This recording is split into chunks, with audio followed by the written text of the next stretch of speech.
Good evening, one and all. Welcome along. It is season 4, and we are at episode 48 of the UK Dallas Cowboys podcast.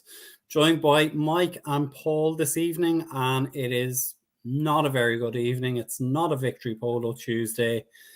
Unfortunately, our Cowboys were defeated on Sunday night against a very, very good and strong San Francisco 49ers team who we're not going to take anything away from. Gents, give me your initial thoughts. It's a disappointing end to the season. Defensively, I thought we played very well. Offensively, and it just keeps going back to the single word we've been saying all season: inconsistent. And despite we were 12-5, we beat Tom Brady, but those other wee games throughout the season, and when the games that really didn't, that's game that really matter most, we just did not manage to show up on game day, unfortunately. This is very true. Mike, give us your own first thoughts. It was a game where there were parts where everything worked, just not all at the same time. Yeah, that's a good point.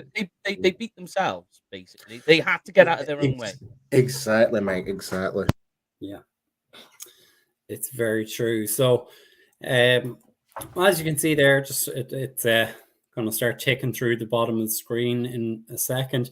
So we lost 19-12 at Levi Stadium, which was again sold out above capacity. We're now out in the 49ers advanced to the divisional round to play some team. We own the 26th pick in the first round, and I believe it's the 27th pick in every other round after that. Don't forget, the Cowboys and 49ers game was, I think it was like 47.5 million people were watching that game. So the second most watched divisional round game of all time, I believe. Yep, and I think ours was still the first one as well, wasn't it? Yeah, pretty sure it was. Yeah, so yeah. I mean, it's hard to do a show like this because, you know, even 2 days on, all of us are still a little bit deflated, and of course, yeah. It's hard to stomach, and I know, Paul, you were saying beforehand you're already moving on to next season, which is great to hear. You know, but it's just a bummer that we have to review and talk about a defeat like that. And look, we can see people are dropping into comments already, so make sure and get your comments, your thoughts, everything into us. You know, let us know your thoughts. Please go easy on Dak. We know a lot of people want to go heavy, but please try and keep it clean, keep it constructive, and let's take it from there. Yeah, I mean, I can understand a lot of frustration from fans and stuff like that, but yeah, and again, I'm going to call out our own fans at the same time. I don't like the idea or what fans do, what so-called fans do, by burning jerseys and putting jerseys in the trash. I'm sorry, but if you're really a proper Dallas Cowboys fan, you would still support your quarterback no matter what, how bad the team is. I'm going to take this as a prime example. Look at the Cleveland Browns right now. All the years they've been very dysfunctional. Even the Texans fans, they stick by their team no matter what. They don't put a flight of fluid to their jerseys or anything like that. Yeah. I mean, I'm sorry, but and the fact that you're posting it on social media, I'm sorry, but that is just idiotic, and I think it's just not a true sign of a true fan. I just don't know what else to say about that. I mean, let's be honest, we've no fun poking the bear and talking about that team up north of us and their trash fans. You know, as we say about them, look, it's a minority. It's not all of their fans. This isn't all of our fans as well. And it's what you hate to see. And unfortunately, that minority is the one that gets the most attention on the social media, and it gets other teams to kind of, oh, look at this and look at that, look how petty they are and stuff like that. that's not a true representation of the mass majority of the franchise's fans. So, if anything, these people who are Soto fans are actually damaging everyone else's reputation. Yeah, 100%. And the other thing I liked, I was just going through Twitter before we joined. I liked a comment from J Tuck that he put out is about the amount of people who are contacting him, and the way he responded to it perfectly. Yeah. Why are you contacting me? Is that the highlight of your day, to contact me because my team lost? Do you think I'm going to lose sleep over it? I mean, it was a brilliant exactly, and that is just show how much class J Tuck has. A good friend of our show, a really good friend. I would say a really close friend of ours now within the Cowboys content creators community, and yeah, I think he worded that absolutely perfectly. So big shout out to J Tuck, everyone. Big shout out. Yeah. Absolutely, and we will be trying to get J Tuck on over the course of the next few months. You know, we will be having shows over the close season, I suppose, if you want to call that, heading into free agency, heading into the draft, which we'll give you a bit more detail about later. Yep. So I see that the comments are now coming in and stuff. Yep. And I see our good friend Andy is commented here. So he said for years that is good enough to keep you interested, competitive every year without talking where you want to go, which makes it a tough spot. Top 10 QBs aren't easy to find, though. It's just frustrating that might be the ceiling with them. Yeah. I mean, that's a fair argument. I don't know about you, but I saw someone put a stat line statistic with Dak Prescott, and everyone's talking about Josh Allen as the next go-to guy type of thing right now. Dak's actually outperformed Josh Allen statistically right now. Yeah. Even though he may have maybe 2 more interceptions, but he's got more passing yards. He's got more touchdowns. I mean, I don't know if it's just because it's us. We are the most media grabbing attention team within mainstream media, and people just use us as a Ferris wheel, essentially, or a hamster wheel. Sorry, I don't know if that could be one of the reasons why, but I just I generally do think that is good enough. I think it really depends on the coach and the system now. Yeah. And we'll break into that for sure. Yeah. Like, I mean, I was making this point with you guys over the last couple of days. Every quarterback is a system quarterback. Absolutely. And, you know, like, I'm interested to hear Mike's take because I know Mike is a huge Josh Allen fan.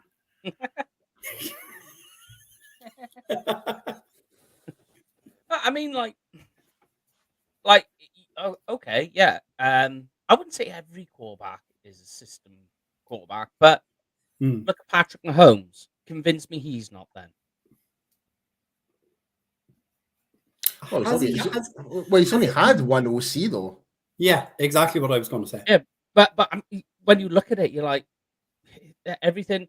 He's in a system that is perfectly built for him. It's tailored around him, but whereas we're not, whereas there's other teams that they're adding weapons, but it's not tailored to the quarterback. It's not tailored to a particular system he's most comfortable with. Before Stephon Diggs arrived, Josh Allen was falling into mediocrity. Yeah, there you go. That's right. And they needed something. They needed something to be able to assist him in a part where he was weakest, and Stephon Diggs was that missing piece. They add him to the system, and suddenly, oh, look at that! I'm so glad that you mentioned Stephon Diggs, like bringing certain players to the equation, and we know Stephon Diggs is a big time player. Yeah. But when you look at the Philadelphia Eagles, the Dirty Birds, and you look at the San Francisco 49ers, what they've done this year to bring people in, 49ers brought in Christian McCaffrey, big time player. Yep. A trade that really did pay off massively for them. That's what tipped them over the edge. And also the Eagles getting AJ Brown, which at first we were kind of thinking it's a bit overcompensating for. We didn't think he was worth the first round draft pick, to be perfectly honest, but he has. And in fairness, Yeah, like he maybe not be getting the most catching, but he is becoming that team player. Is actually helping the other players step up as well. So I still think that AJ Brown trade made sense to me because they had what was it? They had 3 first rounders last year. They've 2 this year, so I could understand that trade. And what I compare and what I flip that back to is look at how Dak Prescott improved once Amari Cooper came into the building. exactly. And the slight struggle he's had this year. Now, to be fair, CeeDee Lamb has come on so strong in the second half of the year. Yep. And that's through building that relationship because he's now wide receiver 1. But I mean, I saw this a lot on Sunday night. Get Joe Burrow in here. Joe Burrow would bring us to a Super Bowl. I'm not sure if he would. I don't think he would. Josh Allen, he'd get us to a Super Bowl. Patrick Mahomes, he'd get us to a Super Bowl. And if you remember earlier today, I said it to you guys. Who won the Super Bowl last year? And track it back. Mm-hmm. It was Josh Allen lost to Joe Burrow, or lost to, was Josh Allen, Joe Burrow, Patrick Mahomes, and Matthew Stafford won the Super Bowl. No one talks about Matthew Stafford as being any kind of elite quarterback, but he was a quarterback who won it last year. Yep. And people thought the Rams were crazy for trading him. Yeah. Like a guy who was in his mid-30s, traded away Injury history. Going into the end of his career, and they traded for a first-round draft pick for him. Yeah. Yeah. So, I can see. So I see Joseph Terrell's made the comment, and thanks for swinging by, Joseph. Yeah. He's saying Dak is not a. I can understand. Yeah. Again, we have seen the best of Dak, and we've seen the worst of Dak. Like when you go back to his rookie season, and I don't know. You could say that this year. Yeah. Well, even you can say that in the last 3 weeks, even. Yeah, and even 2021, I thought, look, statistically, 2021 was Dak's best season. He almost was it 4,700 and plus yards, passing yards, and 31 touchdowns and stuff like that, with 8 interceptions or something like that. So it was a non-factor last year, but there was still levels of inconsistency, and that was more down to the play calling. But I really do think this year now is more down to the actual play calling as well. It does. It's not. I wouldn't say it's not. But don't get me wrong. Dak did make some big mistakes in the course of the season, without a doubt. But a lot of the flack and the fire needs to come from the OC as well. It has to. So it does. And I'm going to pull up both points here that Joseph has come back in and said. Some say we can't find a quarterback late. We got beaten by the latest. I think that's slightly unfair because you face the best defense. Brock Purdy doesn't play on defense for the 49ers. And here's the thing. Great. I would say even looking at that, and you look at Dak threw 2 interceptions. Okay, one of them was his fault. One is very dubious. But it was when you look at, I'll say it. Yeah. But I mean, when you look at the 2 quarterbacks, Dak still had the better game. Yeah. And kind of then just to bring up Andy's point, Dak's going nowhere for 2 years, so there's no point over analyzing. There's no way we get out of that contract. So talking about we'll trade for Lamar Jackson, not a remote possibility. Just to add, I just want to kind of go back to the whole topic with Brock Purdy, right? So Brock Purdy, put points on the board for San Francisco, but you could put any quarterback in that system. It's the way how San Francisco executed. They've got the players, they can work all they need, and this is what you mentioned, Mike, is the yards after catch, the yards, right? It doesn't take a special quarterback to do that. It's just as long as you're quick to get the ball released quickly, and that's what Brock Purdy did. He got the ball out quickly, and that was it. There was none of the deep routes or anything like that, or jumping out the pocket to try and keep the play alive. You saw none of that, and you saw that in all those 6 games prior to that with Brock Purdy. So, Brock Purdy was just in there to do his job. He wasn't there to be the commander in chief or whatever, not the leader of the team. It's that system with San Francisco where you can put, I don't know, you could probably put Cooper Rush in there, and he would actually make San Francisco work wonders. Yeah, and that's down to their coaching and how their scheme is. Yeah. So I'm just going to flick it over, gents, and let's talk about news and up.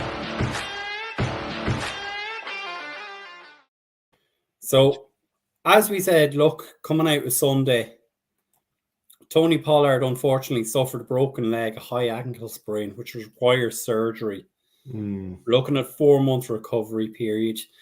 Trayvon Mullen was waived yesterday. Dan Quinn is a hot candidate for vacant roles. I think it's his second interview with the Texans incoming, the Cardinals. It's the Cardinals. But still in the running for the Colts and Texans role as well. We signed 5 players to future contracts yesterday. And I think I counted with about 21 players who are hitting the free agency market effectively now. So give us your thoughts on those. Okay, so I'll start off with Tony Pollard. The injury, in a way, and it sucks to say this because you don't want to wish any injuries on players whatsoever, but this is actually a plus for the Dallas Cowboys right now. And the reason why I say that is because it kind of gives us a much more better bargaining chip to get him re-signed. Because if Pollard was to go and hit free agency, not many teams will risk signing a player who's just coming off an injury as much, unless he's already in that system and players and the medical. We've got the medical sheet. We know how to analyze him, etc., etc. So the balls are more in Dallas's court to kind of get him re-signed a lot better, and we actually get him in a more better deal than we anticipated, rather than hit the free agency. I could be wrong, but that's the kind of impression I'm getting. So, in terms of Dan Quinn, it'll be a big miss if he does decide to go to, which seems to be the Cardinals, as they're going for that second interview. And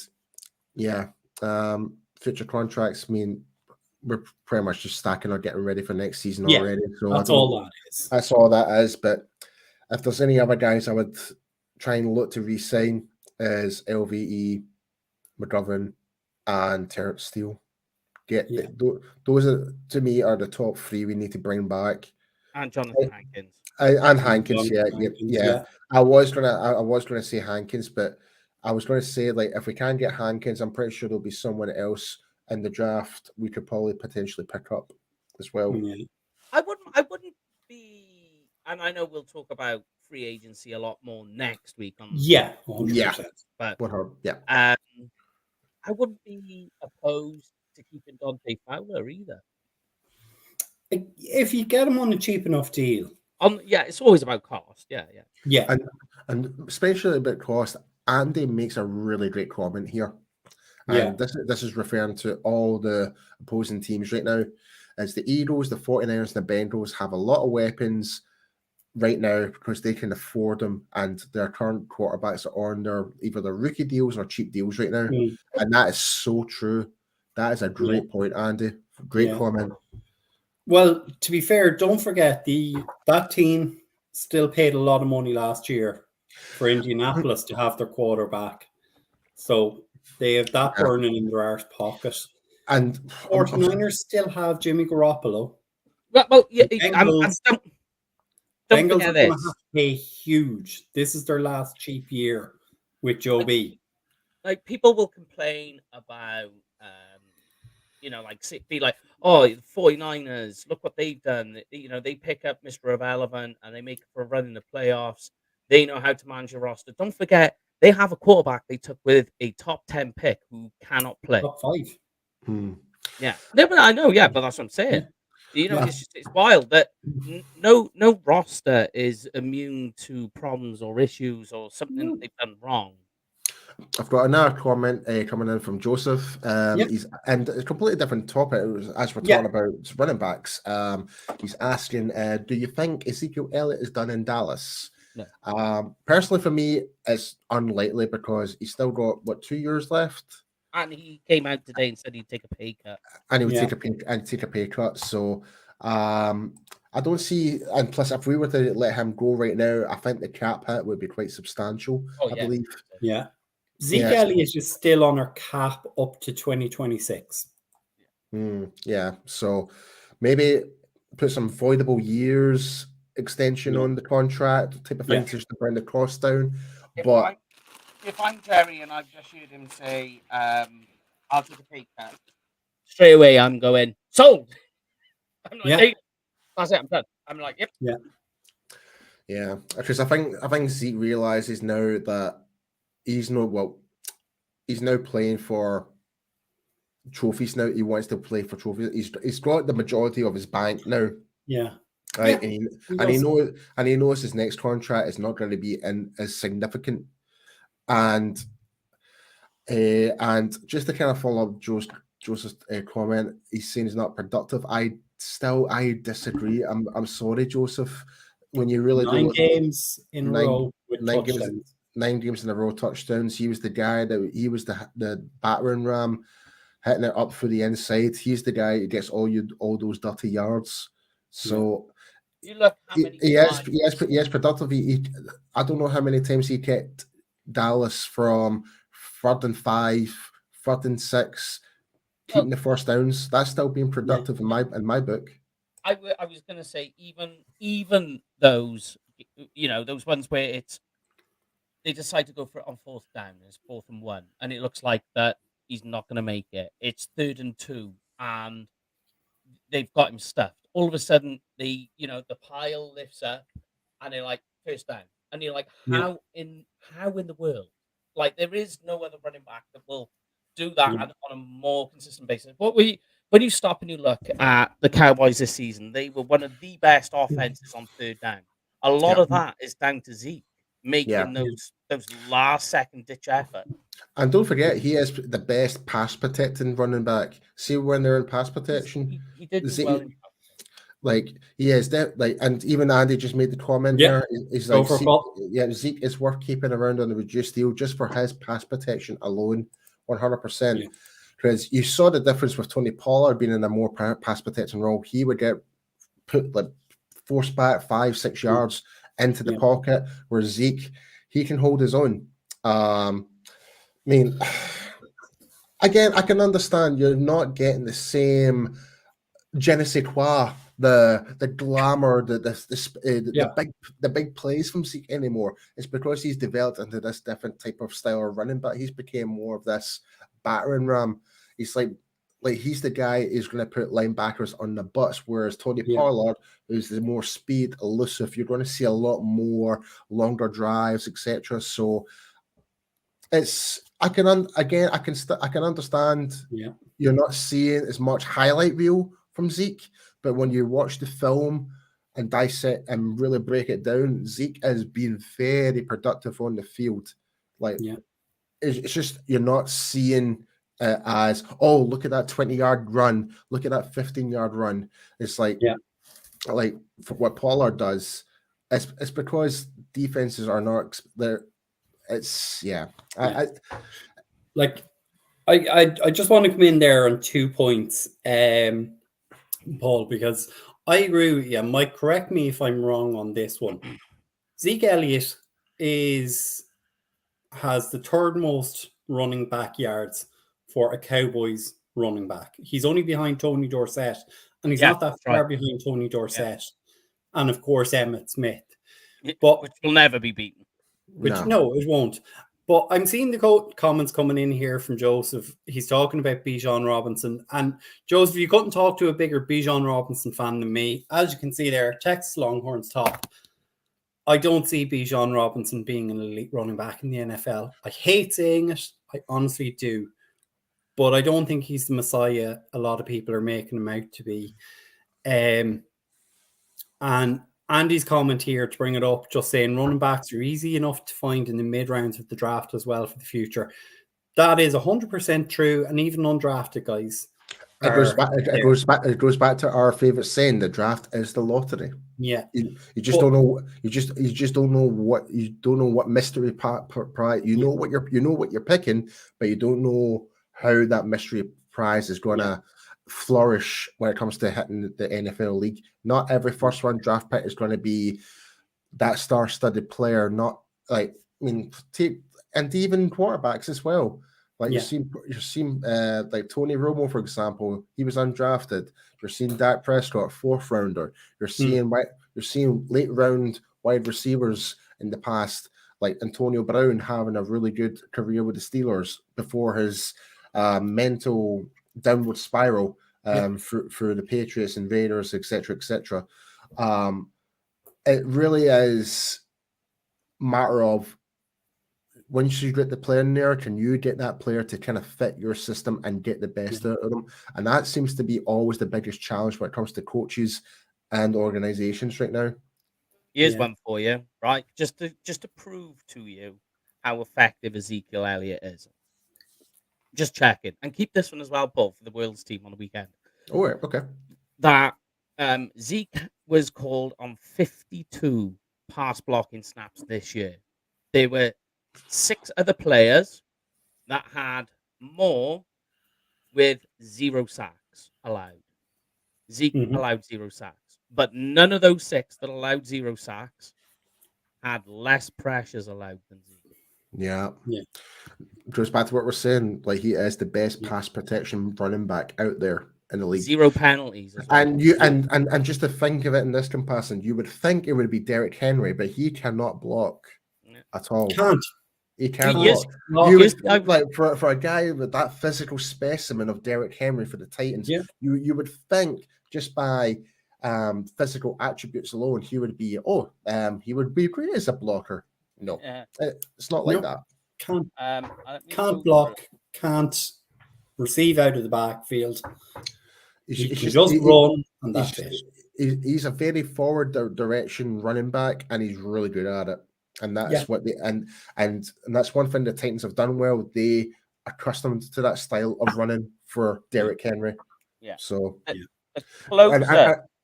and sorry, mate, and just to add on top of that, and I think this is the problem what we've got with Dallas. Like, we don't necessarily have an identity when it comes to our running game.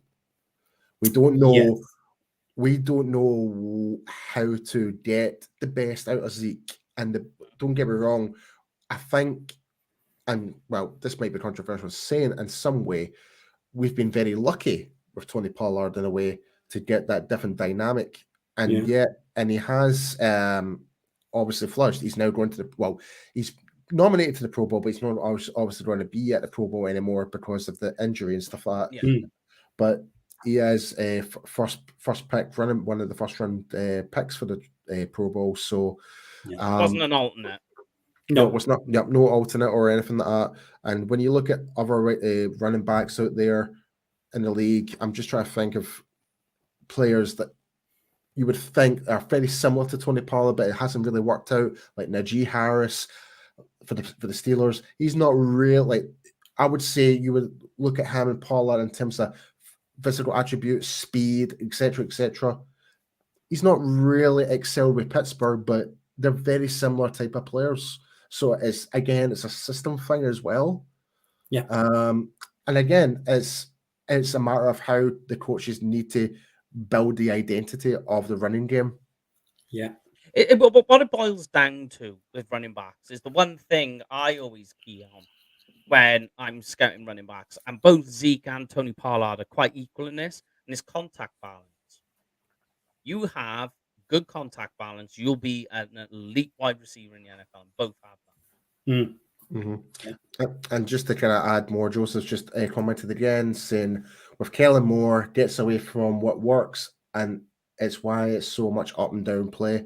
That I completely agree. I don't know what it is with Kellen, and this seems to be I don't know about you, Brian, but it seems to be the ongoing mystery when it comes to Kellen Moore.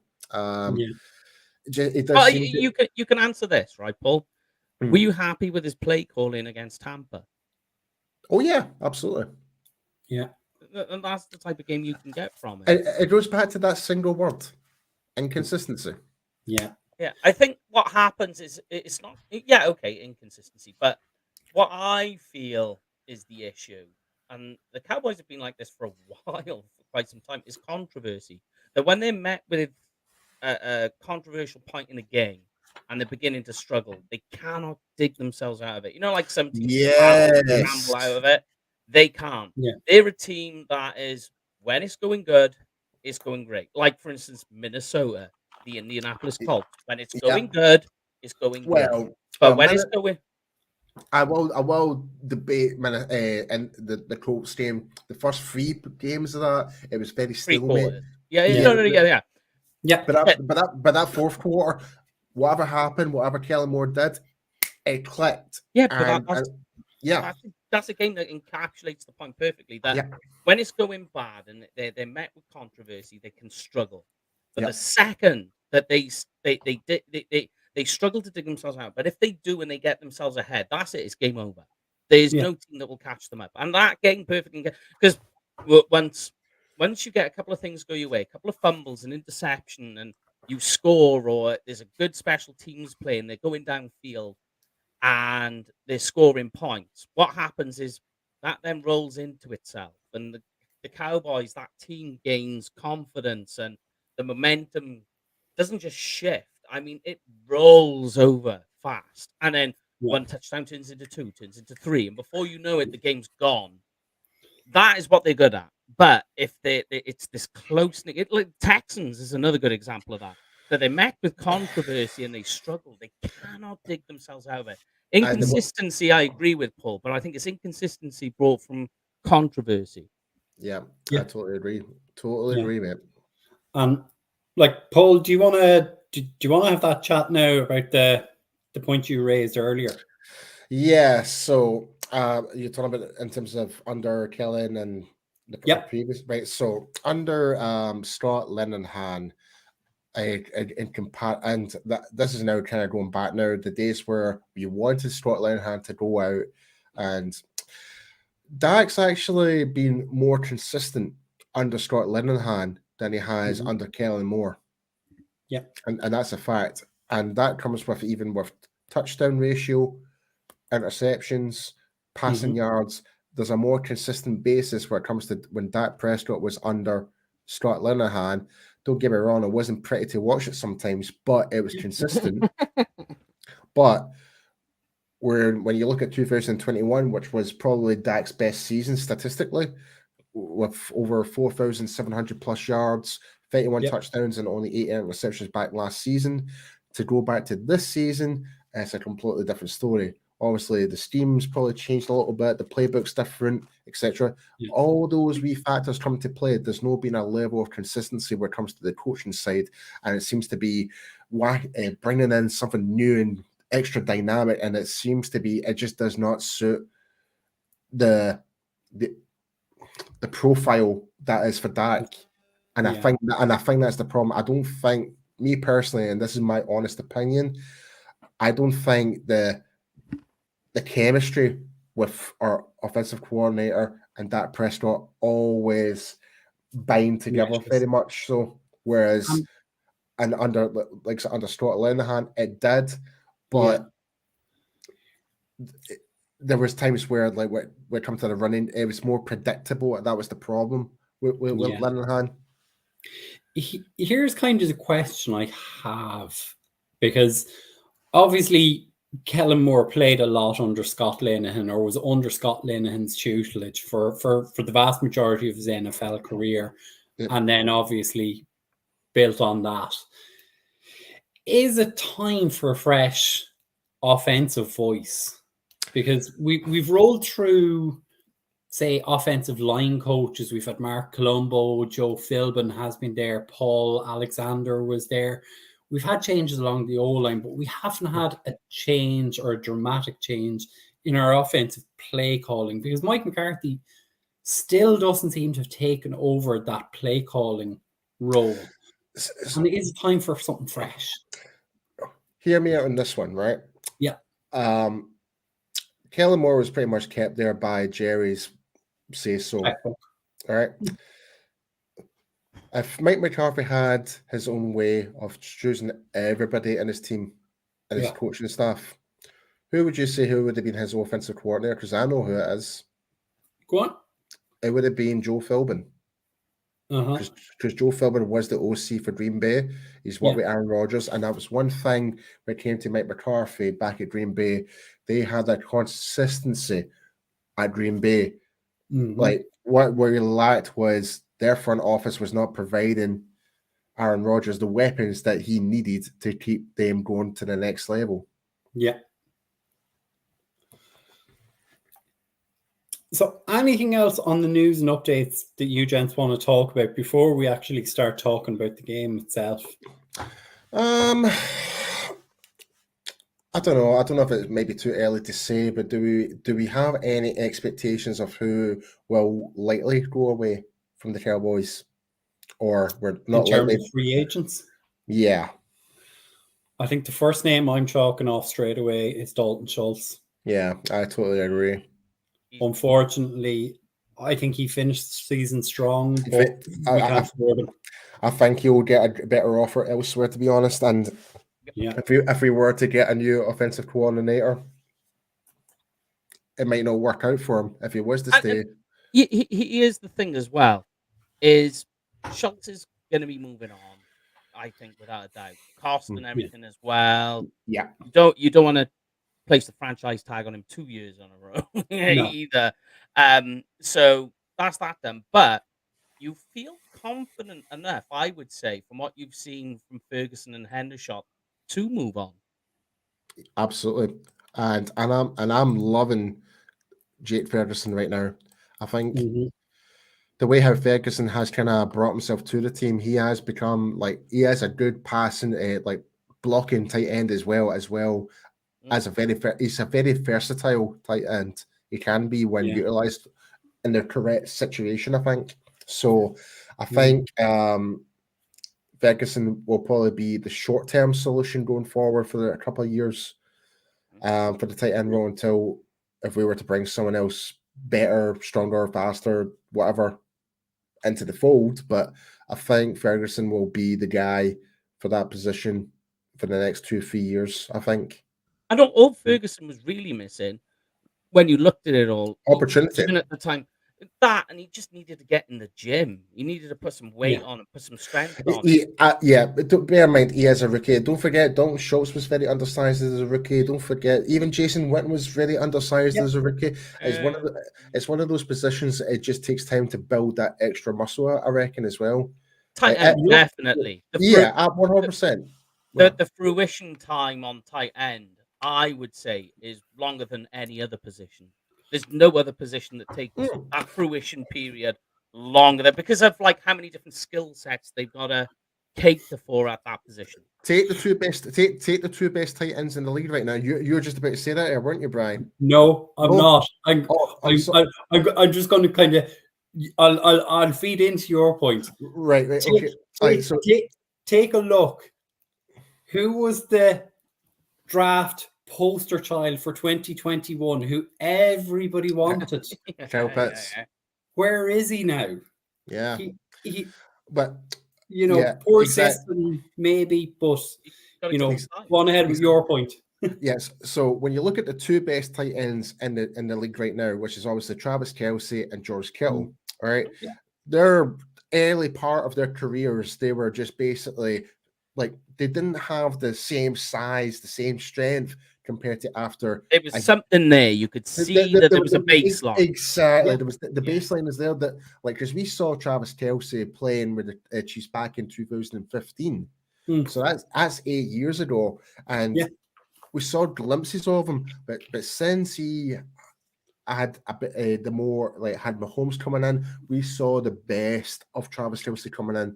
But with George Kittle, he's pretty much made that position himself. He's built up his physicality. He's built up his game. No one was talking about George Kittle in his rookie season. He was the backup. Yeah. As well. So again, I think that's another thing people need to consider as well. It's tight ends are like you said there, Mike, it's a ongoing development position. Yeah.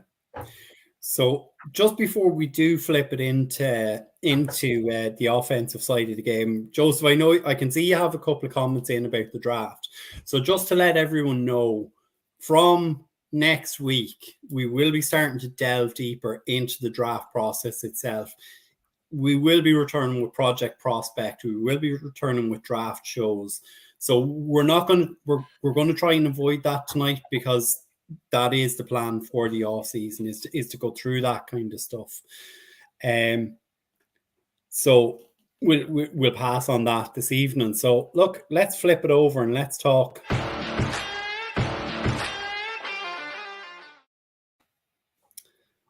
I'm just going to pull up the banners here. Look, I think the point everyone wants to talk about is Dak. And Mike, you made the point earlier. Dak had a better game than Brock Purdy. Despite the interceptions. Despite that. 2 interceptions. He was, you look at that, and he did it in Tampa. He also started to use his legs. So there's the rushing capability.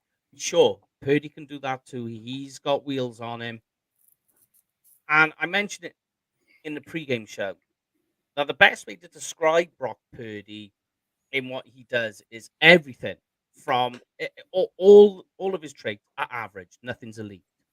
Where you can say there are a lot of things Dak does above average. Yeah. And I know, look, yes, he did have a better game, but I'm not saying Dak had a good game. Yeah.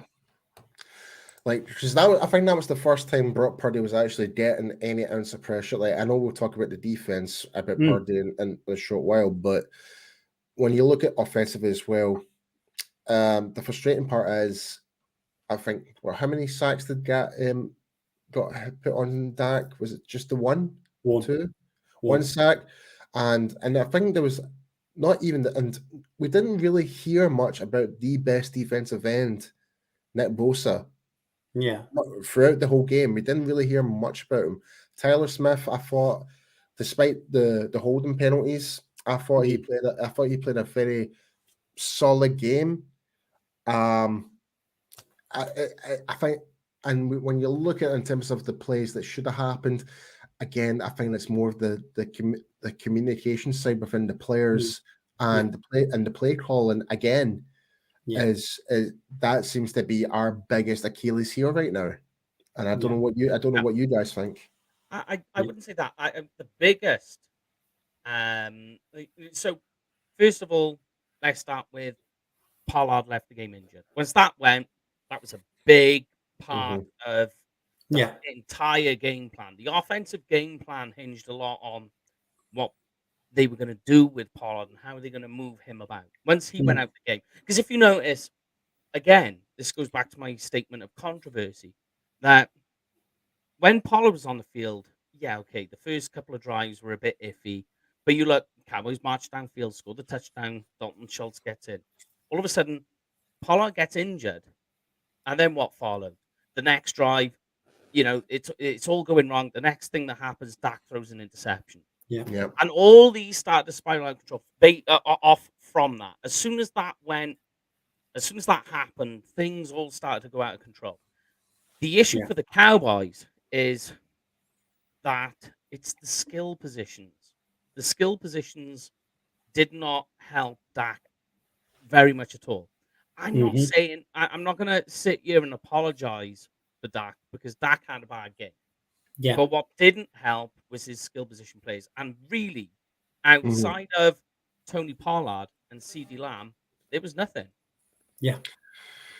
And you lost one of those pieces when he went out injured. Yeah. Well, Schultz was there, but I agree what you're saying, though, mate. I do agree what you're saying. Yeah. I kind of feel like even there was some plays from T.Y. Hilton, but I just kind of feel like I don't know. It was very frustrating to watch. Yeah. That's all I can say, really. Yeah. Like, overall, it's been frustrating. Like, because we know, and even everyone here in the comments, we know the potential of what our offense are capable of doing. And again, it just seems to be whatever game they just turn up and they play a blinder, i.e. the Vikings, like you mentioned before, Mike, i.e. the Bucks. Two great games, two games of great play calling, absolute flawless. And again, when you look at like the Texans, the Jags game, and obviously this game against the 49ers, we've just kind of been big question marks, unsure how to dig ourselves out of a hole when it's unnecessarily how we got there in the first place. Yeah. Like, I want to ask a question here, and I haven't given you guys any time to prep this question. So, here we go. It'll be a good one, right? When I was doing up the stats, right, I was putting down, as I always do, what Dak did, what he did with his legs, what Zeke did, what Zeke caught, what Tony did, what Tony caught. When I got to Michael Gallup, 3 targets, 0 receptions, responsible for the first interception of the game. And I'm looking back and going, did we screw the pooch last summer and allow Amari to walk and re-sign Gallup? Because Gallup, we know he got injured, and hopefully he comes back a better wide receiver next year. But did we screw the pooch and letting Cooper go and keeping Gallup? I think we did, personally. I still think letting Cooper go was probably a bad idea. I understand the business decision behind it. Don't get me wrong, we still made the playoffs without him, but I think with having Cooper still there in the team would have still given us a much, much better chance and better options to throw passes in more empty spaces with Cooper in that team, 100%. And I'm with you, Paul. That Amari Cooper, like you think throughout the entire season, and I found myself doing it throughout the entire season, and this game is another good example where you think the skill positions were lacking. Like you say with Michael Gallup, I was expecting not a big game from Michael Gallup, mind. I was expecting a lot of clearing routes from him.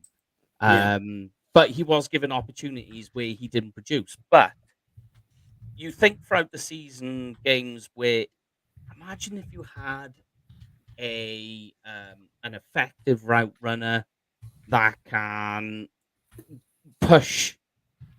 You can push defenders downfield. You can get into seam routes. You can pull on crosses and on deep 9 routes on all these moves. And you think you had that guy. A lot of the problems that were in this offense would be fixed. That's brilliant. There we are. We're sorted. And you're like, we literally had that guy and we gave him away.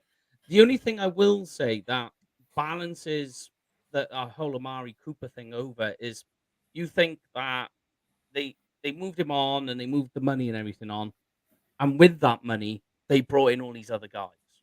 So basically, you've got Amari Cooper, and with that money, you go out and you get the likes of Dante Fowler, who was effective, Jonathan Hankins, who you're more than likely going to keep. Like with all this money, you brought in all these other guys that helped you down the line, and so that there's your balance. So the scales are literally equal based on that. But in terms of on offense, and like say for instance in like you wonder, would we have made the playoffs with Amari Cooper?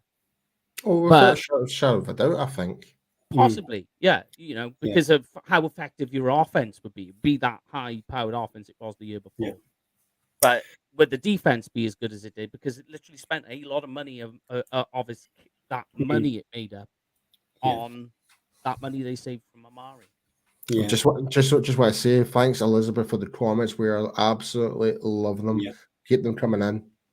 Yeah, and Noah Brown is another one. But Noah Brown as well is you think like you had that really hot start of the season, and he's this big bulky guy, big target, big wingspan, physical. You just wonder, like, you're back to that question with him again, where you're just like, is he just a special teams guy? Yeah. But I find I'm asking, like, before they got rid of Amari Cooper last year. And Yeah. the Cowboys lose to the 49ers last year in the playoffs.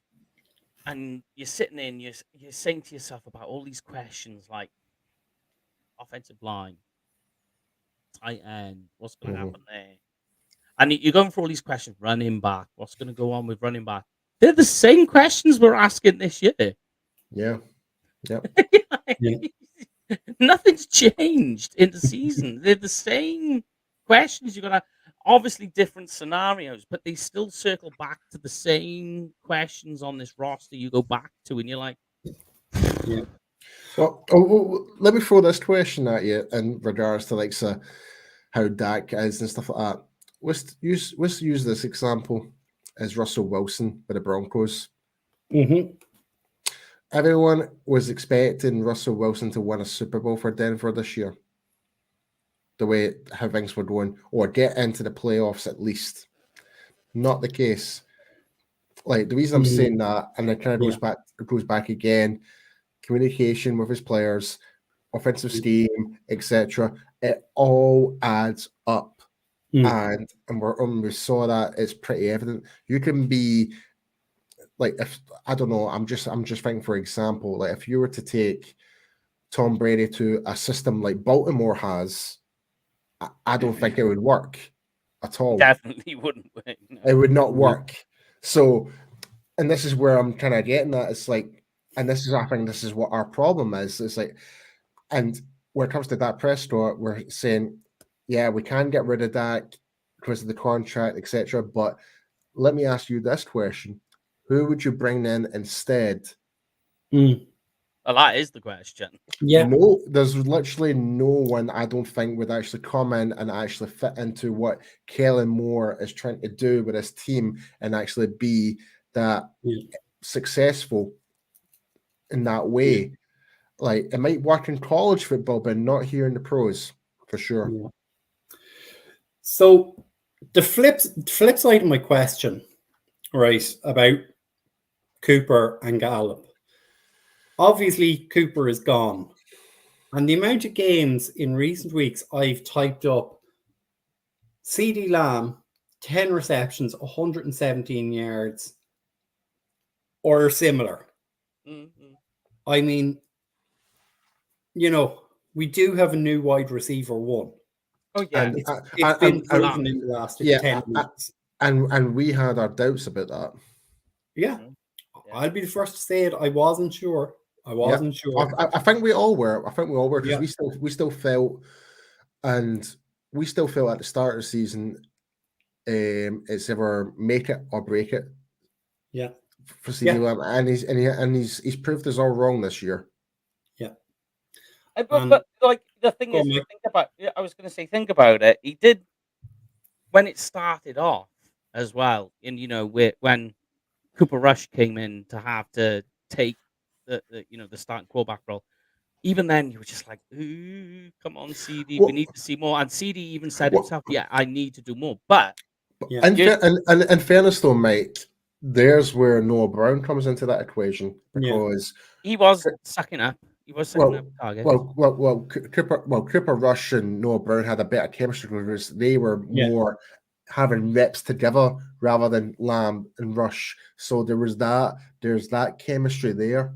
So that's why we weren't seeing Lamb as much in those particular games. But when you really do think about when Dak came back and Lamb was back in the fold, pretty much, you're talking about 11 games, and he still manages to pull out all those yards in pretty much in 11 games. That, like, in hindsight, as overall collectively, that is a fantastic turnaround for CD Lamb. So I mean, like you said, right? We were just talking about at the start of the show, about the Buffalo situation. And saying like Stephon Diggs is an amazing wide receiver. We all agree. Absolutely. Okay. Well, he was 5th in receiving yards this year. Do you know who was 6th? CD Lamb. CD Lamb. Do you know who was 3rd most in the NFL on receiving touchdowns? CD Lamb. CD Lamb. Yeah. That is a solid season. Whether you like it or not, whether you agree And by the way, second most was Stephon Diggs. So literally, CeeDee Lamb is tailing Stephon Diggs. Yeah. So like, you can say, you could be like, I don't know, and he's just like, here it is. He is a wide receiver one. He's above Jalen Waddle. He's above all these amazing wide receivers. Sat right there is 88 Dallas Cowboys. Yeah. So another question, and this is something that Elizabeth sent in here when we were talking about Michael Gallup and the 3 targets, no catches. It's always CD and Schultz that the ball has been thrown to. I just had a look at the stats. So Dak had 23 completed passes of 37. Yeah. 23 of those targets were to CeeDee Lamb or to Dalton Schultz. Now they caught 15 of those. So is it fair to say that he's targeting them more, or is he targeting them more because he knows they're going to catch the damn ball, which they seem to do? I wouldn't say it's so much targeting. It's like every play has your primary wide receiver. Like you always there's always every play is designed for a particular player is going to get the ball, and it's and again, and I feel like I'm bashing Kellen on this right now, but it seems like Kellen's forcing the issue. It's like, just go back to our number one guy, go back to our number one tight end. We're not creating more opportunity. Like whereas when you compare it to last season, we were distributing the ball a lot more all across the wide receivers. Like Gallup had it. What was it? Gallup has a 1,000-yard season. Lamb had a 1,000-yard season last year. Yeah, I think you're actually right. And Cooper was just short of 1,000-yard. We almost had. I think it might have been 2020 was it Gallup had his 1,000-yard season, and then 21 CD had 1,000, and Gallup and I'll double check that just to make sure. But like, I mean, if a guy is catching a ball, why would you move away from that?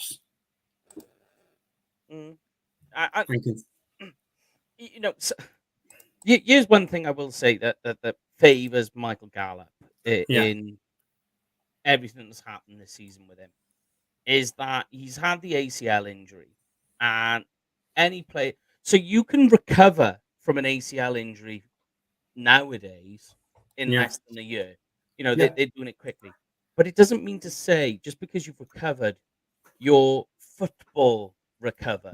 Like all players will tell you that an ACL injury, like for these guys, NFL players will tell you, like, that first year back is a struggle. So you might get a different Michael Gallup next year. And obviously these players, Dak and Schultz, Lamb, they know this situation too. They're going to be talking to Michael Gallup, so they understand the situation, along with Kellen Moore as well.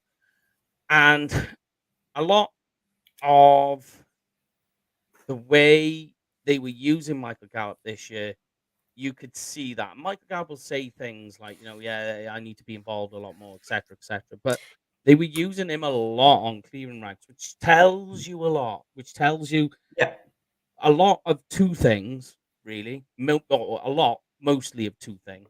But it's an added. They did use them both a lot. Yeah, going back to that point. Yeah, I agree. Yeah. I'm waffling. Right, so just to put this in comparison, so Lamb this season has been targeted 156 targets this year. Yeah. Right. Last year, and obviously he's got 1,359 yards. This is just regular season, right? Yeah. When you look back to last year, let me get that back up. Last year, Lamb was 120. And Amari Cooper was 104. He was 865 yards, Amari Cooper. But Dalton Schultz was 104 targets as well. Then after that, it was Cedric Wilson, 61. Michael Gallup was 62 because he only played 9 games. So there was a more even spread of dishing the ball out to different players. Whereas this season has definitely been the Schultz and Lamb show, pretty much. Yeah. Sprinkled in with a bit of Tony Pollard. Yeah. So, I just don't know. I don't know what else to really kind of say about it, to be honest. But that proves a point we were saying earlier, Paul, about a lot of people blaming Dak, but you do have to blame the skill positions for a lot of things too. Yeah. And there's exactly. your example. There's your example. Well, if they're not getting the targets, though, that's down to the OC. That's down to play calling. If they're not, if the OC is the one that dictates, because every play has their primary target. Yeah. Every, And you'll have your progressions that the quarterback will go through. Like if your first read is completely turned, is not there, then obviously you'll have your second target, and now that one, it always falls back. But the way how progressions is touchdown, first down, check down. Yeah, exactly. Yeah. So when Dak's in the pocket, he's making his first read. If he doesn't see it, then he'll change to the different way. Next guy, it could be on the left-hand side or the right-hand side, depending where the primary is. And we know Dak can do that. Yeah, we know that. So it seems like on a way itself, Dak is relying too much on the primary target and trying to stick to what Kellen trying to produce. It could be many things, but it's. When you think that we've seen Dak do it in other seasons, he's distributing the ball and we're seeing targets being spread amongst an offense in previous. Then this year suddenly it's not. I wouldn't say much has changed in Dak and much has changed in the play calling. Something else has changed, and that something else has to be what the player is doing. Like, we know Dak is not going to throw the ball on those tight windows. He likes your players to be open to throw to. So if it's not there, he's just going to continue to stick with what with what he feels most comfortable with. So if your other wide receivers, i.e., Michael Gallup, T.Y. Hilton, we'll put in there, Noah Brown. Don't forget we had other players in there, Dennis Houston and James Washington. All these guys, if they're not doing it, then that distribution is going to look square. That's a great point, Mike, because we had a lot. Like Dennis Houston was a guy who was shown up during preseason with a lot of promise in training camp, and he just never seemed to excel and ended up getting released. And I think he had like one reception for 15 yards. Yep, and that's it. And James Washington never really got to see the field. No. Yeah. I mean, we tried with other guys. It just didn't work. Yeah. So, question I want to ask both of you, because it is kind of coming in, and it's coming in hot in the comments. And again, it feeds back into Dak, and it kind of is a draft related question. Like Joseph has said here, Bailey Zappi was drafted in the 4th round. Andy had a comment in, we haven't drafted a quarterback in the 1st round since the 80s. Joe was saying, I'd draft a quarterback maybe in the 3rd and let him sit for 2 years and learn from Dak. Is that realistic for you guys? Because the other comment that I'm seeing coming in, and I agree with this one, is sorry, I'm just trying to see it. It's from Joseph. He's saying we can't draft all defense or offense this year. We need it on both sides of the ball. Yeah. For me, we've far too many needs to draft a quarterback this year when we know Dak is going to be there. Yeah, I mean, I've always got no problem in every draft, right? No matter what. Doesn't matter even how your draft sequence is going. But if you're gonna go with a 6th round pick and pick up a quarterback in the hope to find something when you've got your quarterback, no problem in that. Develop something behind with what you've got every year. You want to do that every year, no worries. This year, most definitely, especially when you think that there could be some very vital pieces in positions that are looking to be shallow if things don't go their way in free agency. Here you go. The choice has been made for you. Yeah, there's no way you can go out and spend that on a quarterback. I mean, to Jordan Love for Green Bay right now, he's still sitting on the bench. 3 years, barely seeing the field. That was the coach's middle finger to Aaron Rodgers. Yeah, saying be bullied by him. Yeah, and I just saw something that apparently Mr. Rodgers has said he would cancel his contract today, or he would consider moving. Yeah. If it would help the Packers. I mean, Does that sound like someone wants to move to be with his best buddy again?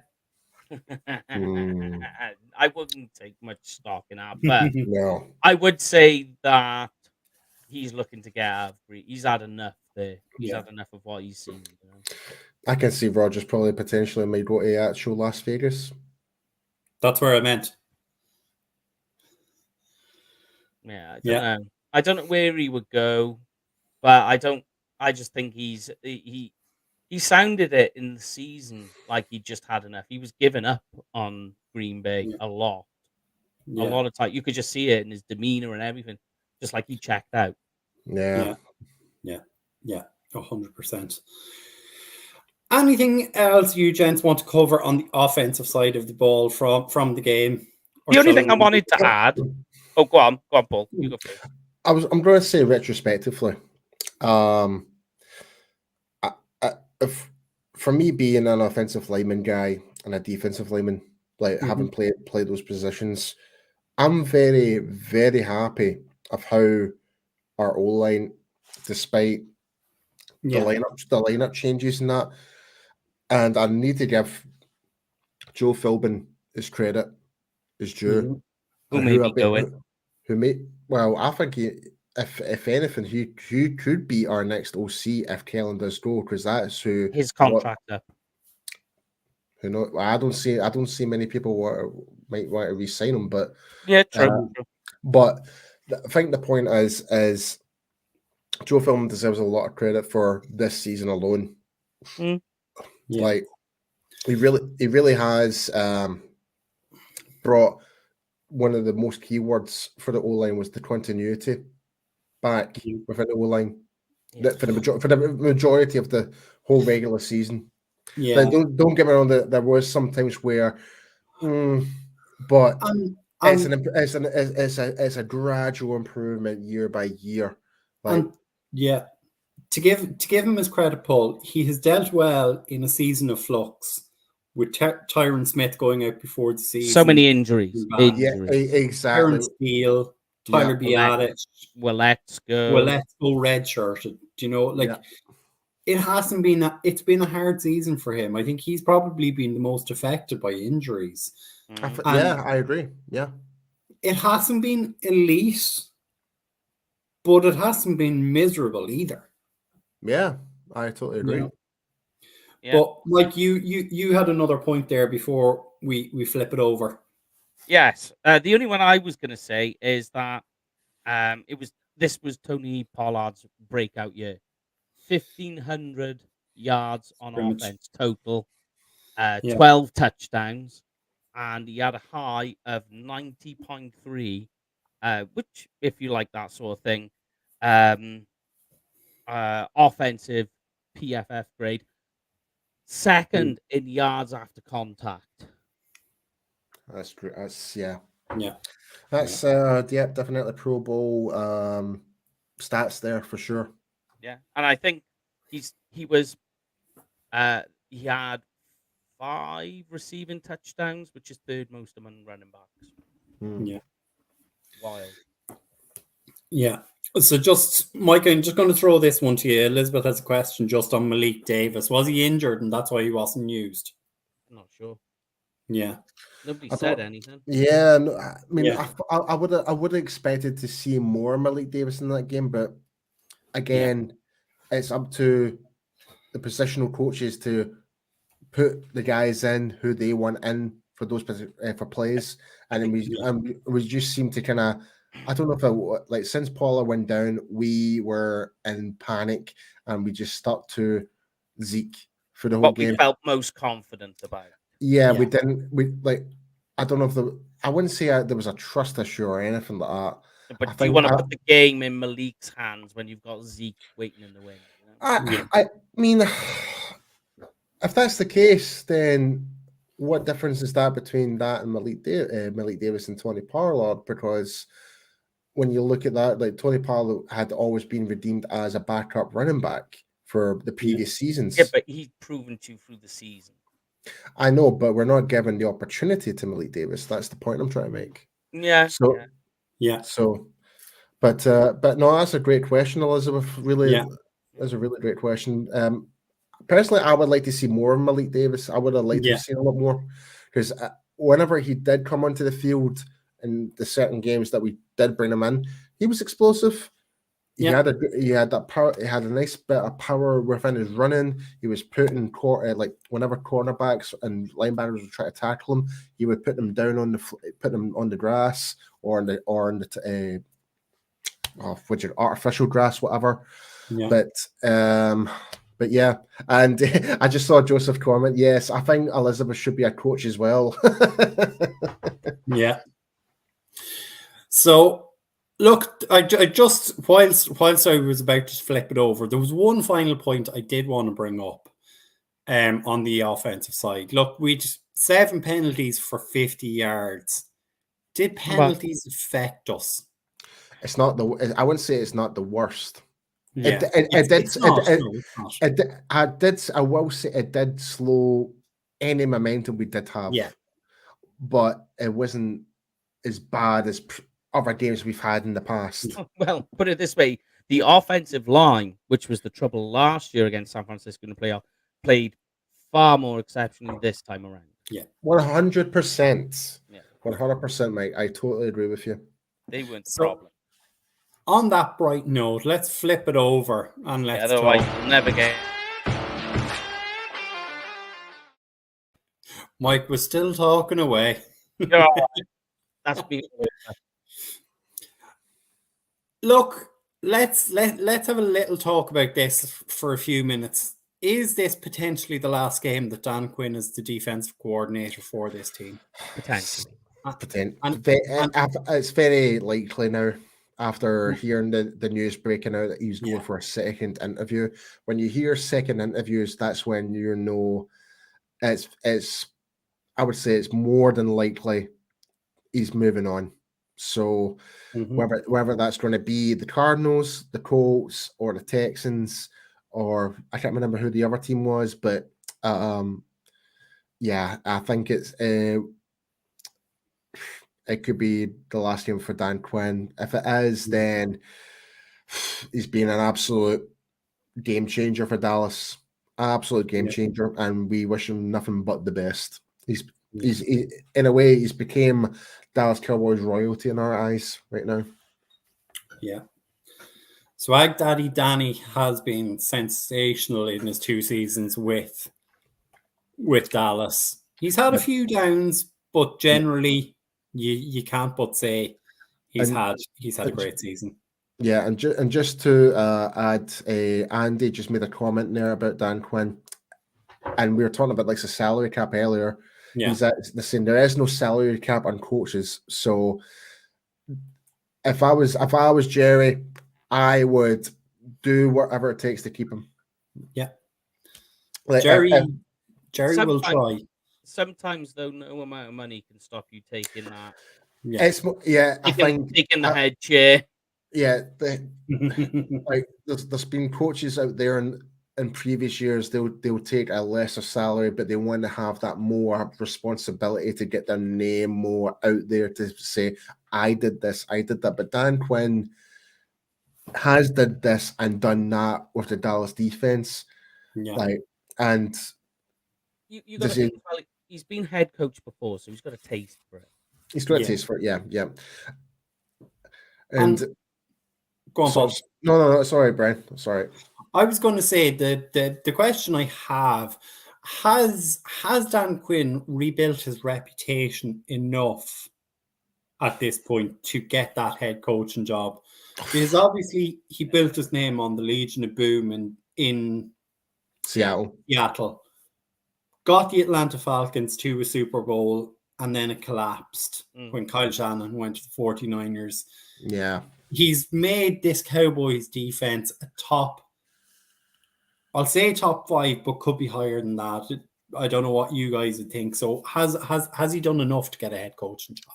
Yeah.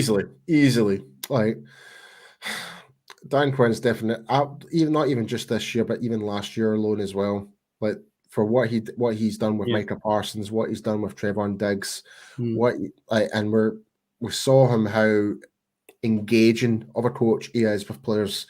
Yeah, like he's willing to get on the field and work with them. You don't often see that now. You don't see that. You don't see coaches actually get in amongst and try and work on the technique or anything like that. It's so rare to see. And when you've got a head coach like that, like a potential head coach is willing to do that as well, then it's going to get other franchises out there. So this is the type of guy we want. We want a head coach is willing to get in there in the thick of it and actually coach players. Yeah. Just to like piggyback off what you're saying there, Paul, is the big one for like head coaches is I have a look at how much how well you manage, not even to call games or coordinate in Dan Quinn's defense. It's how you got those players to buy into your ideas, into your concept, and how much do they respect you. If they do, that's it. That's game sold. Doesn't matter what the result on the field is. Is if you manage to do that, then you are head coach material. Yeah, I mean, for what? How many seasons have we had Dan Quinn now? 2 seasons. Yeah. Look at the turnaround. We were one of the laughingstock defenses in 2020 under Mike Nolan, a guy that didn't really engage with the players. He They didn't respect him either. Didn't respect him at all. He really complicated playbooks, getting defensive linemen in different types of stances, from 3-point stance to 2-point stance, and shifting them off to a 9 tech, which is so far out. Yeah, wide out. Yeah, really wide out, rather than wide 9. Yeah. rather than being at maximum should have been a 7. Yeah, Dan Quinn is definitely like I said, like I would love him to stay, be our defensive coordinator. Yeah. It's up to Dan Quinn, obviously. If he wants to go back to head coaching, then we got to respect that. But make no mistake, Jerry will try his best. Jerry and Steven will try their best to try and keep him. No. I'm just want to pull up a comment here from Joseph. It's an interesting little one. So he's saying we've a top 5 defense, a top 5 offense, and we're sitting at home. And I think that it's a great point. He's just also said we're the NFC version of the Buffalo Bills. We've won 5 Super Bowls. But I mean, I think that's a fair assessment in terms of our ability. Yeah, we're top 5 in both, but we're sitting at home. But like, let's be honest, there's 4 teams who are playing this weekend. So maybe they're slightly better at one than the other.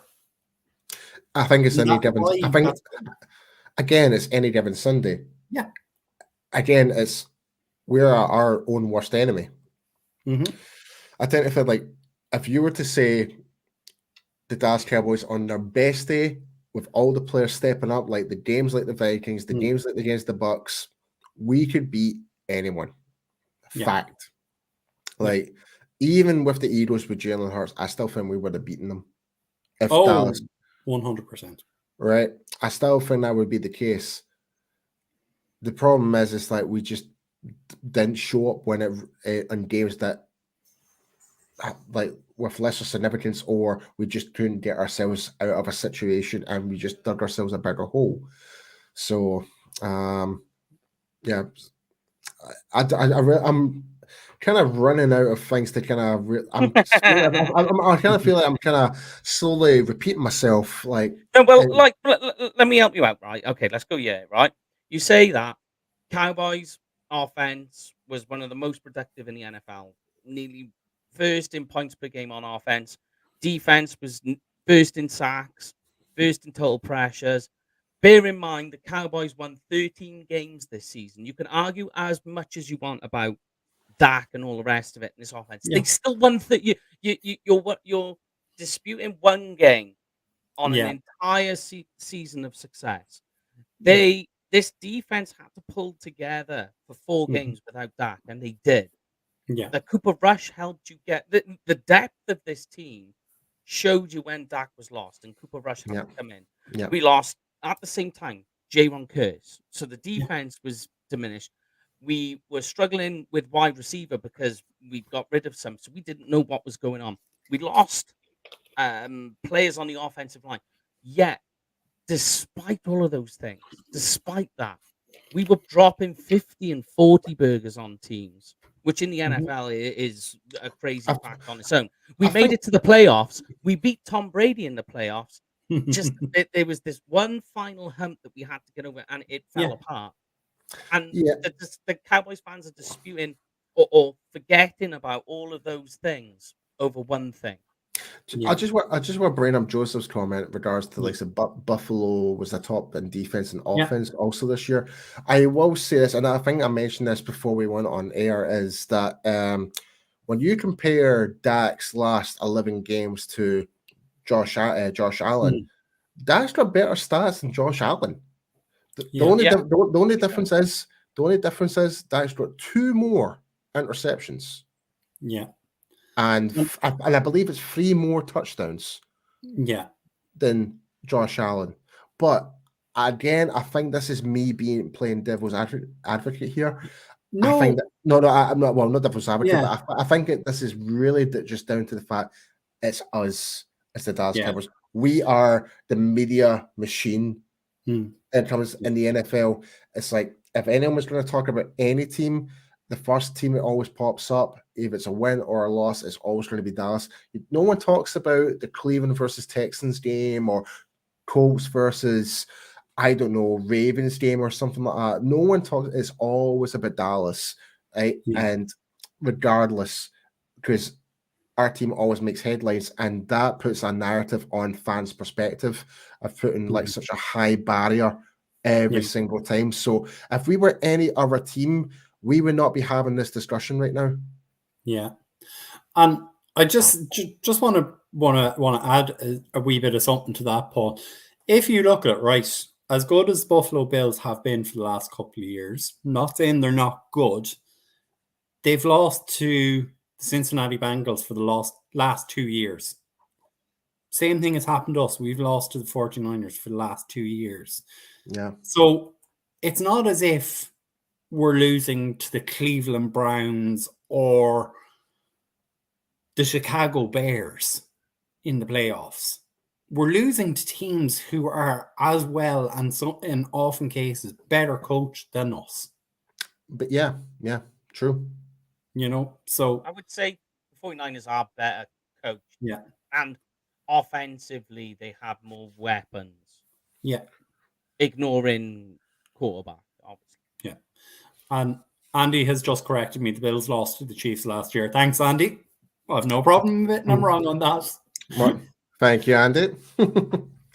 and yeah, just that also we beat no just that, like, and this comes to show that every year is purely different. We beat both Super Bowl contenders last year. We both beat the Rams and we both beat the Bengals this season. 2 games that no one expected us to win at all. No one did. Go on.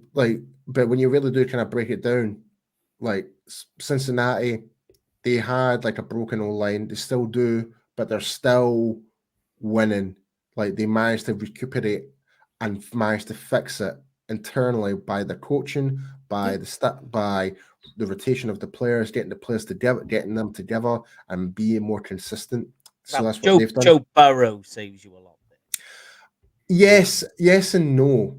It's not all on Joe Burrow. No, I'm not saying this all, but he helps you through a lot of it. Oh, absolutely. There's no question about that. Joe Burrow is definitely one of the pinnacle points for the Bengals, but when you've got players like like Jamar Chase, etc., but when you've got the players in their defense as well, they're balling out. And mind we were talking about like their defensive players and stuff like that. They had no effect when it comes to when they played against us, but they were like the main guys last year. So I think my main point is like anything can happen. It's the playoffs. Really. It's the playoffs. There's no second chance. Yeah. So here's a question for you both, and I know we're supposed to be talking defense, but obviously, look, we can get segued a little bit. Is there anything to be said for the fact that we played last Monday night in Tampa? Yeah, I know. Came back to Dallas, flew back to the West Coast to play San Francisco.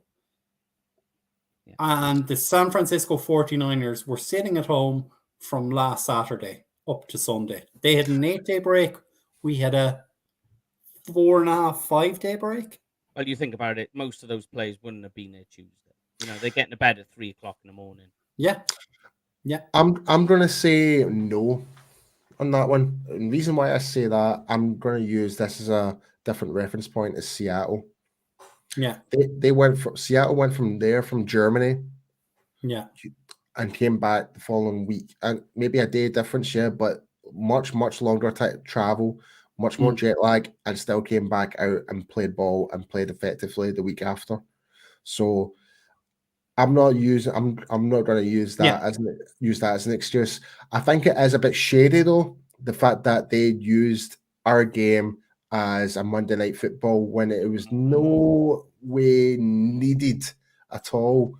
Like, if that was the case, why didn't they do that again for primetime football? They didn't play the playoffs. I know, but what I'm trying to say is, it's like, why couldn't we be the prime time for Saturday night? Why couldn't we be the prime time game for the Sunday evening game? Yeah. Why did it have to go to Monday? That was my biggest problem. It's just because it's just that I thought that was a bit unfair, but it's, to me, I don't think it would make any difference in terms of the turnaround, to be perfectly honest.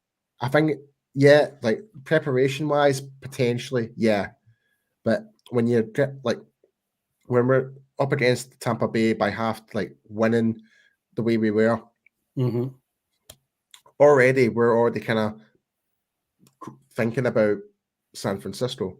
Yeah, I just think, like, for me personally, I just think Monday Night Football on a playoff weekend makes no sense. Yeah. I agree. I think it should be given a wild card weekend. Yeah. If anything, to make the league fair, it should be on same days.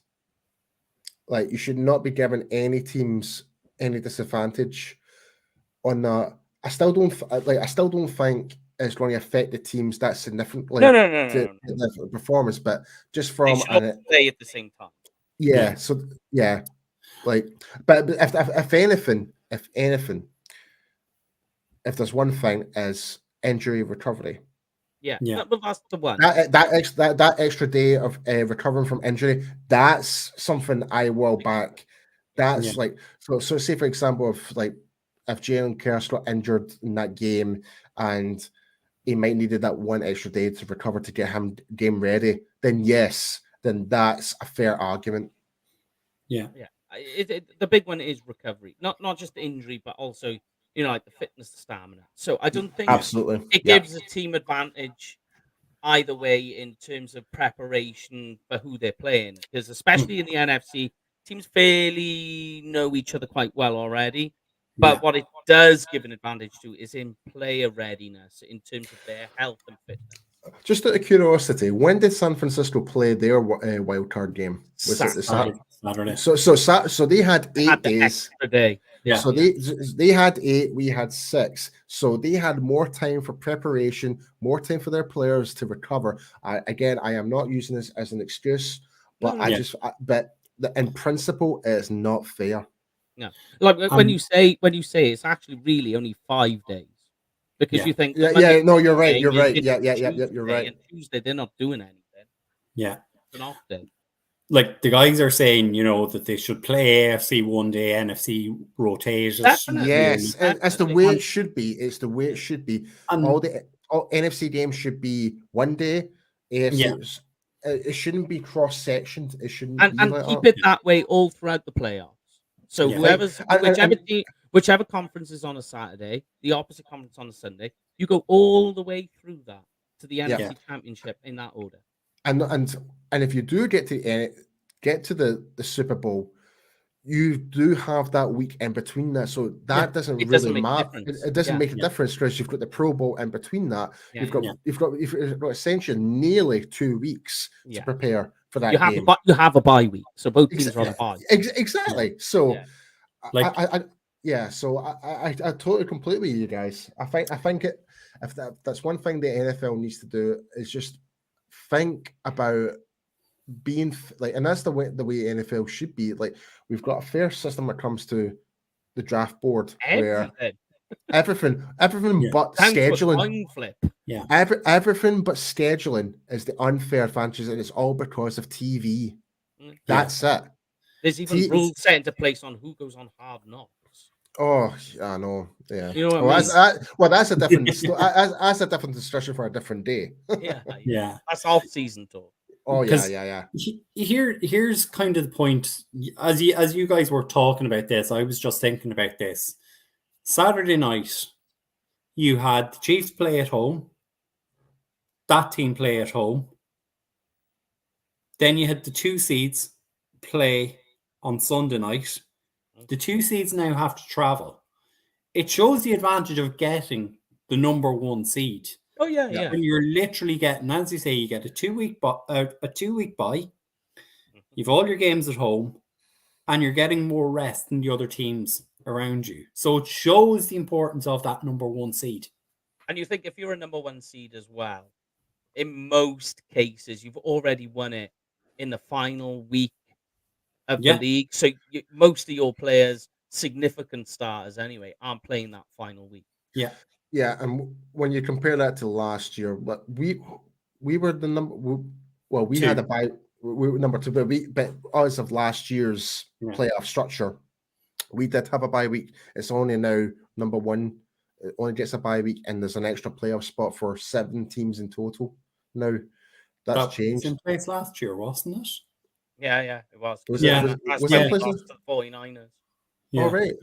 Oh, because that's right, because that was wild card. You're right. Yeah. My mistake. You're all right. It's all good. I mean, old age memory catches up on us all, Paul. Yeah, I know. I'm getting... Andy is making the point. I'm assuming it works on what TV networks get first pick at games. Fox it's probably all about first pick. It really is TV rights. It's all about TV. They want to have relevant football games. Yeah, really, they want it every day of the week if they could. It's just more money in Roger Goodell's pocket. End of the day. Yeah.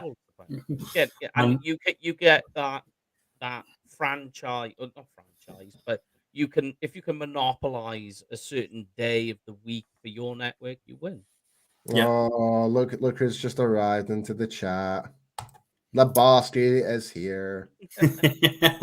I know, dude. I know, man. We hear you, Lebarsky. So look, let's talk a little bit about the defense themselves. We've talked about Dan Quinn. We kind of got a little bit sidetracked. I think this defense deserves its kudos after Sunday night's performance. I'll admit I was watching kind of half behind my hands, going, they're going to break at some point, and they didn't. No. They well. If you look at San Francisco 49ers offensive stats, you look at even just like at Christian McCaffrey stats. LVE had him. He had him tied up. But you look at their stats, and you look as well up until like the middle of the third quarter. The defense was stifling them. They were just kicking field goals. Yeah, that's it. I mean, if we don't sign LVE back, I hope so. Like we kind of mentioned, we've got our priorities. We need to get Hankins back, and we need to get LVE back defensively. That's the true defensive priorities we need to do, is get those 2 guys back, because they helped us significantly in terms of the run game. And we saw that in the Tampa Bay game, and we saw that in the San Francisco game. We saw like the running game for McCaffrey was just pretty much like, I don't know, I can't remember the exact. Yeah, no, it was pretty much non-existent. Yeah, I think he had 53 yards, which for McCaffrey is a really bad day. That's a really bad day for McCaffrey. Yeah, and he had 35. Elijah Mitchell. Oh, it was the other way around. It was the numbers are the wrong way around. Yeah. Wow. Yeah. Okay. Well. Yeah. So, but even still, under 100 yards rushing in total is still a good. That's still a win from a defensive run stopping game. And he owned the only touchdown of the game for the 49ers. Yeah, and that was more of a red zone touchdown. Yeah, that was like, yeah. It was pretty much what Ezekiel Elliott's done is red zone touchdowns. Yeah.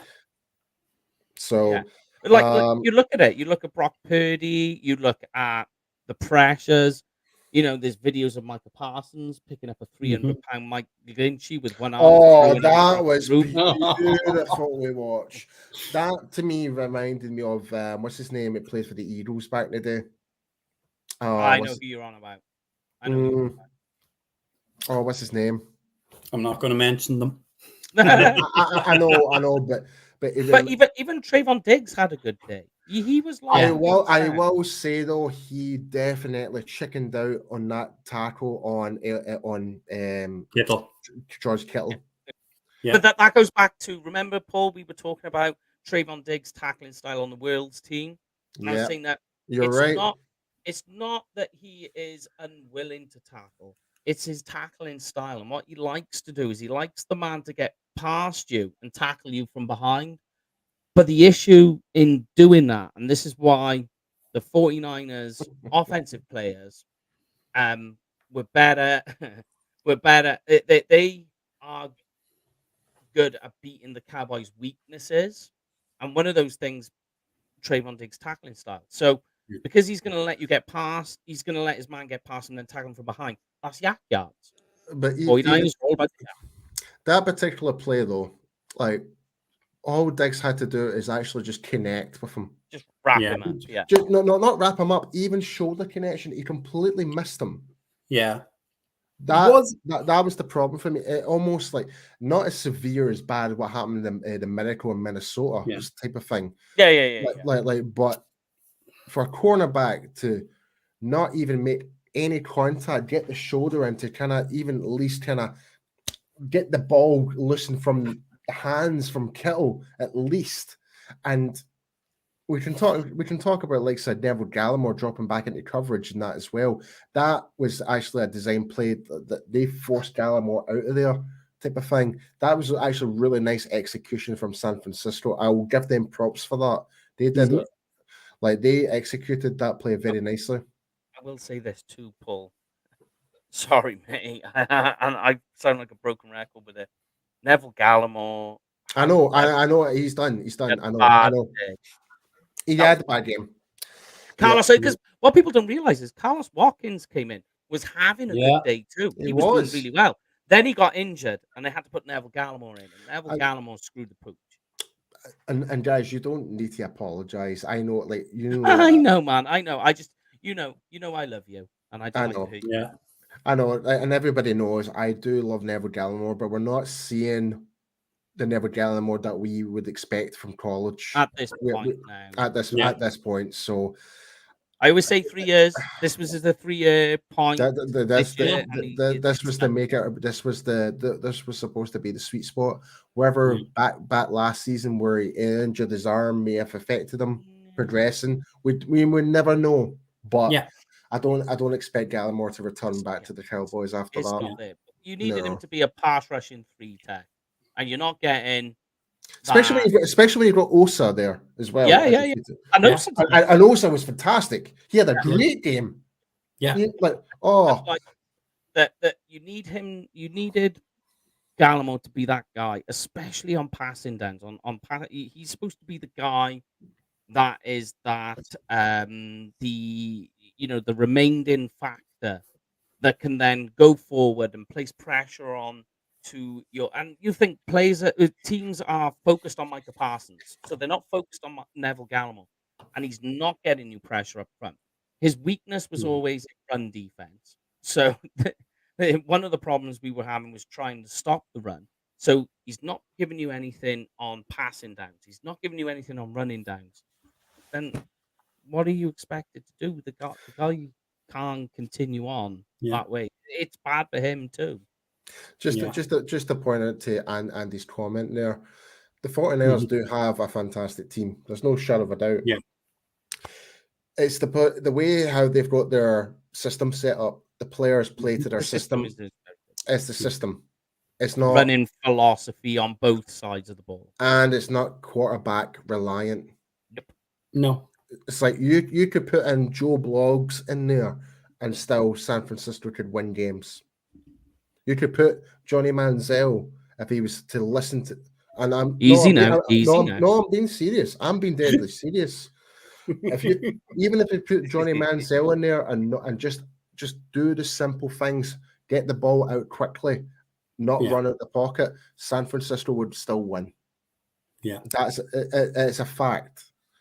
Yeah, and same could be said with the Eagles as well. In a way, maybe not Gardner Minshew compared to Jalen Hurts, but if you had to put someone like mid-tier, like it can be a starter in the NFL, the Eagles can still win games. Yeah. So look, folks, we're an hour and 45 minutes into the show. We are going to start wrapping it up at this stage. The good news is, Mike, do you want to announce what is on Thursday night? It's the big heel on Thursday. If you want to join us too, Brian, I know usually I can do that. But Thursday is one of the favorite shows that we do here. It is a fan rant show, so you guys take over the show.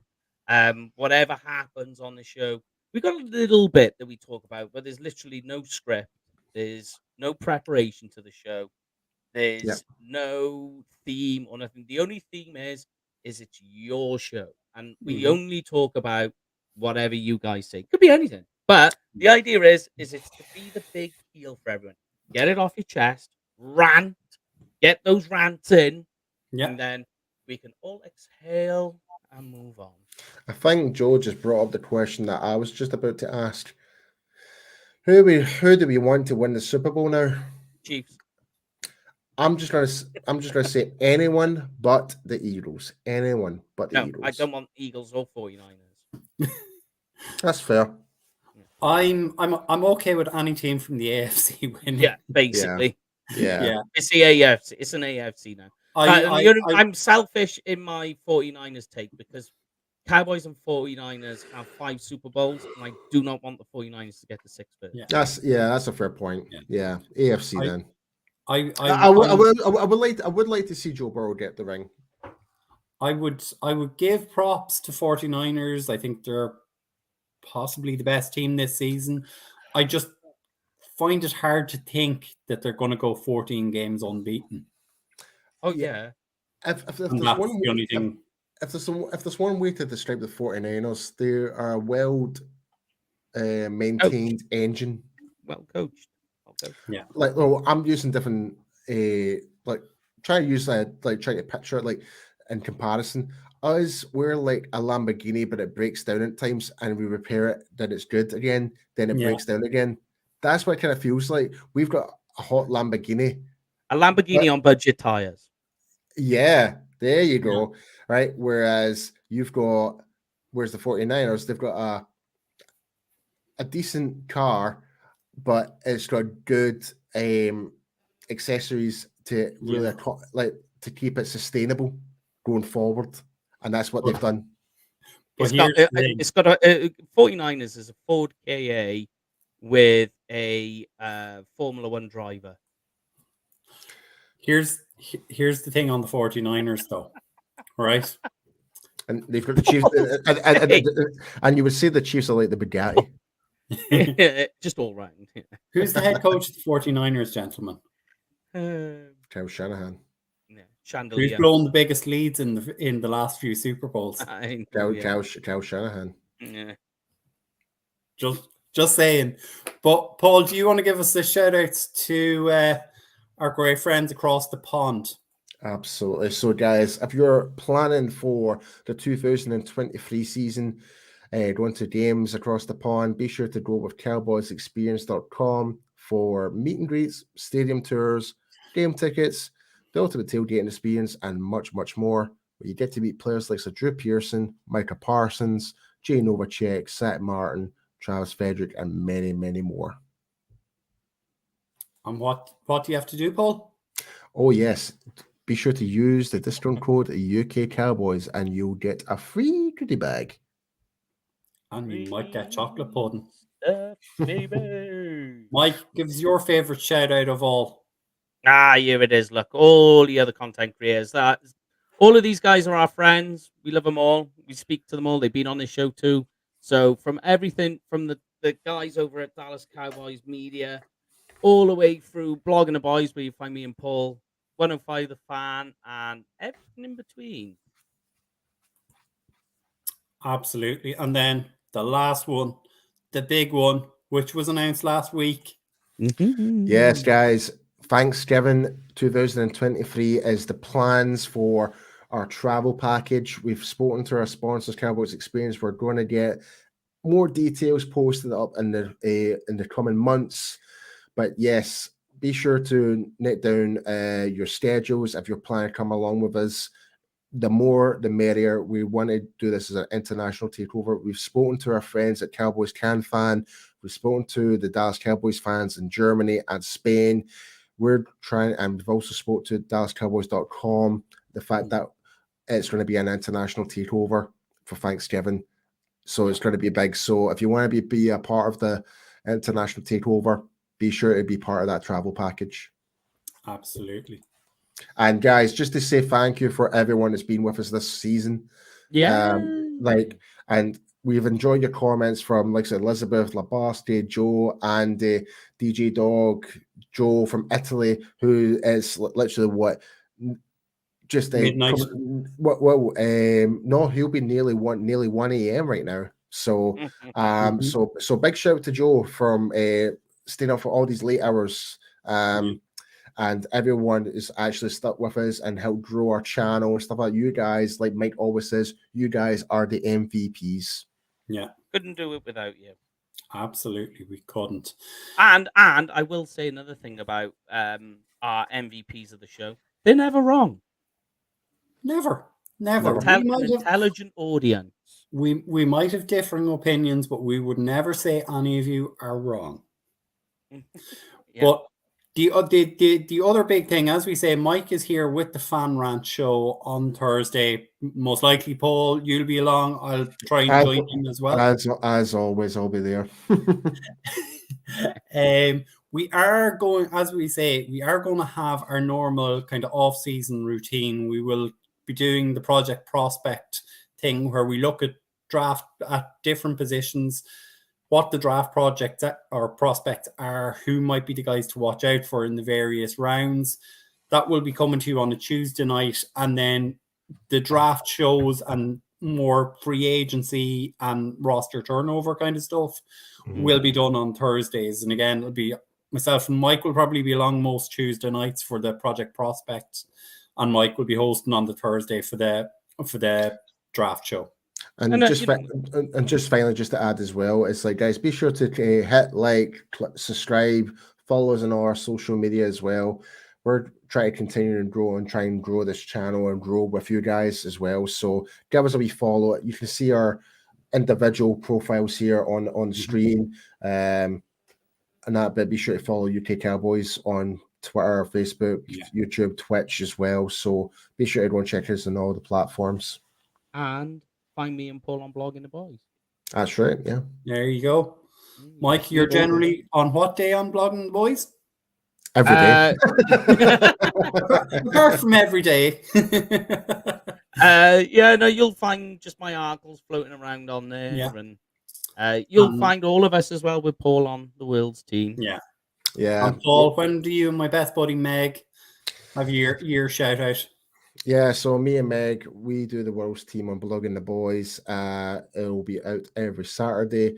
I think there may be a new reshuffle of a schedule change because now we're kind of pretty much now off season. So, but as of right now, it's still every Saturday. So stay tuned to everyone's socials. Yeah. And we'll do some more draft stuff on the World's team. Oh yes, I've got definitely we're going to have some exclusive interviews with some draft prospects and stuff like that. So, but yes, guys, thanks. It's been a hell of a ride. It's a shame that the seasons came to an end the way it did, but the show must go on. 2023, we start all over again.